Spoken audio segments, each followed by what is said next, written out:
धर्म रक्षणी पौरोहित्य महासंघ की पौरोहित्य संघ का भवन होना चाहिए, पौरोहित्य संघ का भवन होना चाहिए। आज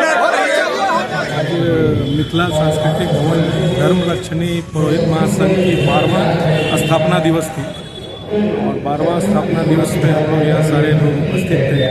धर्म रक्षणी पुरोहित महासंघ के सारे पदाधिकारी यहाँ उपस्थित थे और वैदिक संस्कृति को, सनातन संस्कृति को आज किस प्रकार हमारे पुरोहित जो है वो घर घर पहुँचा रहे, हर वर्ण के पास पहुँचा रहे। हर वर्ण को अगर देखा जाए तो जोड़ने का काम सनातन संस्कृति में पुरोहित ही करते हैं।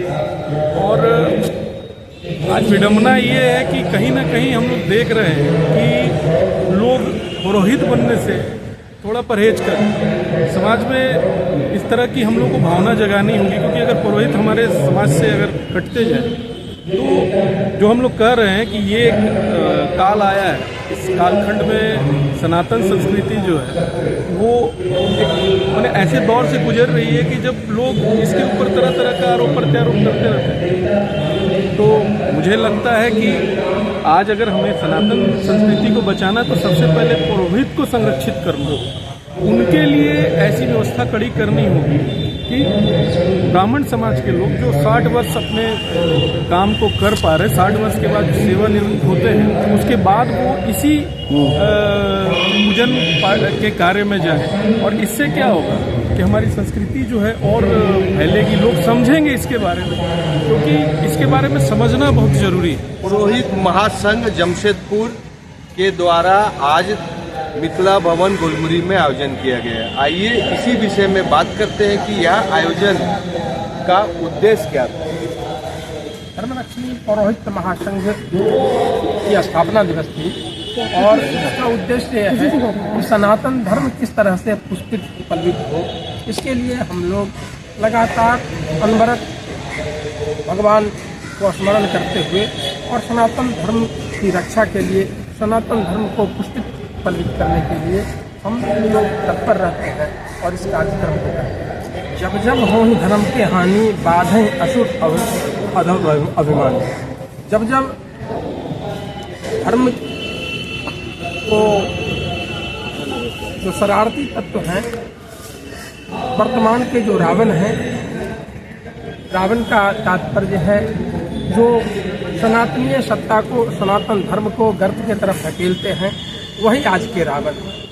हमारे मंदिरों पर अधिकार कर लेने वाले, मंदिर मठ का बहिष्कार करने वाले, उस पर अतिक्रमण कर अपना आधिपत्य जमाने वाले आज के रावण उन्हें कहा गया है। हम पुरोहित महासंघ के लोगों को अर्थ की कभी बात हम लोग नहीं करते। अर्थ तो ईश्वर पर हम लोग अधीन हैं और ईश्वर जिसको जन्म देते हैं उनको अन्न जरूर देते हैं। वो जीव ही नहीं, पशु पक्षी पेड़ पौधे को भी। हमारे जितने भी यजमान हैं, हम किसी कंपनी में नौकरी नहीं करते हैं। हमारे सनातन धर्म के जितना भी सनातन धर्मानुलंबी हैं उनके द्वारा हम पालित पोषित होते हैं। वो जब आज बच्चे का बर्थडे मनाते हैं उस समय भी हमें बुलाते हैं और शादी विवाह श्राद्धों में भी बुलाते हैं और उससे जो अर्थोपार्जन होती है उसी से हमारी जीविका चलती है। आप उससे संतुष्ट है? निश्चित रूप से संतुष्ट है। और क्या मांगते हैं सरकार से? सरकार से और क्या जरूरत है कि आप लोगों को सपोर्ट किया जाए? सरकार से यही मानेंगे कि ब्राह्मण को भी देखें, ब्राह्मण को आगे बढ़ाएं। इन्हें भी तो गली गली में भी ब्राह्मण घूमता है, टीका चंदन लगाता है। कोई ब्राह्मण है कि उससे भी गरीब है, समझे, तो उन सबको आगे बढ़ावे, उन सबको सपोर्ट दे और तो उसको सहयोग करने की जरूरत है। क्या बोलना चाहेंगे? ब्राह्मण को भी सहयोग करने का जरूरत है सरकार। ब्राह्मण को भी बच्चे से पढ़ने के लिए भवन होना चाहिए और उनकी बढ़ने के लिए करना चाहिए। और क्या करना चाहिए सरकार को, समाज सेवी को? समाज सेवी सरकार को यह करना चाहिए, जितने भी मंदिर है, जहाँ भी पंडित लोग हैं, उन लोगों को भी पेंशन मिलना चाहिए। बना लो परिवार का भरण पोषण कर सके। नमस्कार। ठीक है। क्या बोलना चाह रहे हैं? कहना चाह रहे हैं जमशेदपुर के जो भी पंडित है या मंदिर है, उस मंदिरों के ब्राह्मणों के लिए कुछ सरकार की तरफ से पेमेंट होना चाहिए या कुछ रिटायरमेंट होना चाहिए या कुछ ऐसे व्यवस्था होनी चाहिए जिससे उनका उनके पूरे परिवार का भरण पोषण हो सके या उनके बाल बच्चों का भरण पोषण हो सके। क्या बोलना चाह रहे हैं? देखिए, सरकार से हम सभी लोगों को एक ही मांग है, जितना भी मंदिर है सभी को स्वतंत्र करें और जितने भी गली मोहल्ला में जितने भी बड़े बड़े उद्योगपति लोग हैं ना, अपना कमेटी बना के पुजारी लोगों को रखे हुए भी कि हम लोगों का है ना चिकित्सा ऐसा थोड़ा सा है ना जिसको, क्योंकि आज के समय में खाना पीना रहना, चिकित्सा और बच्चे का पढ़ाई लिखाई ही सबसे ज़्यादा आज जान मार रहा है। तो हम चाहेंगे कि ये सब में सरकार से हम लोगों को सहयोग मिले। सरकार से सहयोग मिले, जजमान से भी सहयोग मिले। जजमान उन्हीं को बोला जाता है जो पूजा पाठ करवाने के लिए पंडित को लेकर आते हैं। अगर आप आर्थिक रूप से उन्नति है तो पंडित को हिस्सा बनता है धर्म के अनुसार। इसीलिए गौ दान, धन दान, चांदी दान, सोना दान होता है, लेकिन वो सब किताबों में लिखा गया है। आजकल उसके पास सोना और नोट का भी बंडल हो तो अपना पॉकेट में देखते हैं कि खुचरा पैसा कितना है, कितना खुचरा पैसा है।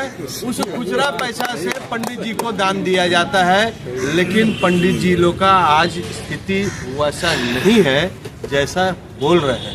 पंडित जी अपनी बात नहीं समझा सक रहे, लेकिन हम लोग भी जान रहे हैं कि पंडित खाली पैर चंदन टीका लगाता है और 1 रुपया 2 रुपया मांगता है, नींबू टांगता है, लेकिन पंडित जी का वह 1 रुपया हमें लगता है कि जब से वह सीखा होगा शास्त्र तब से वह 1 रुपया में जीवन अपना खत्म कर देता है, लेकिन 1 रुपया से जजमान को अधिक नहीं देते। तो जजमान से अनुरोध है कि जो पंडित है, क्योंकि पंडित का कोई आय का स्रोत नहीं है, जजमान के दिया गया जो दान से, पुण्य से, अर्थ से जो इनका जीविका चलता है, तो उनका दान और पुण्य का जो सीमा रेखा है उसको आप बढ़ा दीजिए।